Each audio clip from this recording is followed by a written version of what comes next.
কেউ বসে আছে, ওর পেছনে কেউ কেউ লাগে নানা রকম ভাবে, কিন্তু ভালো সংগঠন, ভালো কাজ করে আমি জানি। কেস্টার রোজা তো সাহায্যকারী ছেলে আমি খুব কম দেখেছি। পুলিশে বলে বোম মারুন, আমি বলছি কেষ্টকে জিজ্ঞেস করলাম, কেষ্ট তুই তো কিছুই চাস না, ওকে এমএলএ হতে বলুন হবে না, ওকে এমপি হতে বলুন হবে না। আমি তো অনেকবার বলছি তুই রাজ্যসভায় যা, বলে না দিদি আমি যাবো না। খেলা হবে, বাড়িতে গিয়ে গিয়ে খেলা হবে, ভয়ঙ্কর খেলা হবে, এই মাটিতেই খেলা হবে। ও বীরভূমের বাগই থাকে। বাড়ি থেকে বেরোতে দেবো না। প্রতিদিন কেষ্টকে গ্রেফতার করলেন কেন? কি করেছিল কেষ্ট? বীরভূমের বাঘকে তোমরা কিছুদিনের জন্য খাঁচায় রেখেছো, সারা জীবন পারবে না।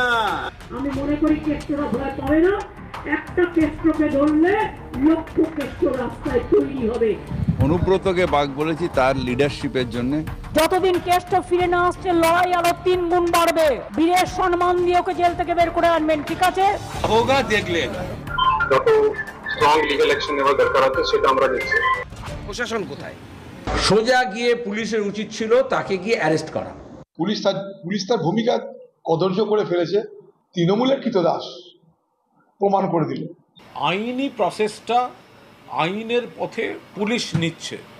এবার যে কোনো অ্যাকিউজড তিনি প্রাথমিকভাবে কিভাবে রেসপন্ড করবেন সেটা সম্পূর্ণ সেই অ্যাকিউজডের বিষয়। কোনো বিপদে পড়েনি, যেটা হচ্ছে এটা লোক দেখানো।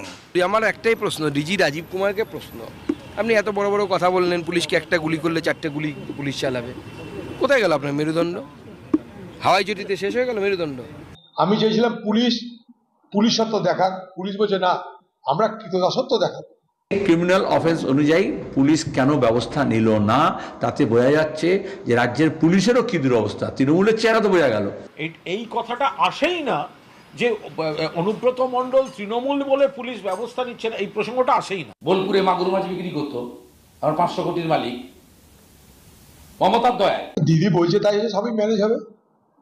বাংলার মুখ্যমন্ত্রী চাইছেন না যে তার প্রিয় কেসটা সে থানায় যাক, কেসটাকে বাঁচানোর সব রকমের চেষ্টা দিদি শুরু করেছে।